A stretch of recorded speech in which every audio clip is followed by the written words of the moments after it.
மோடி குஜராத்திலே ஆண்டபோது முதலமைச்சராக இருந்த போது குஜராத் மாடல் என்று சொன்னார்கள். இப்போது யாரும் அதை பற்றி பேசுவதில்லை.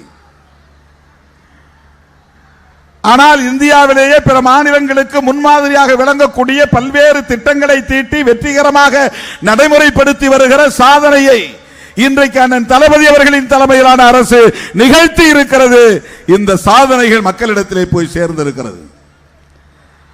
பெண்களும் அனைத்து தரப்பு மக்களும் இந்த அரசு தொடர வேண்டும் என்று விரும்புகிறார்கள்.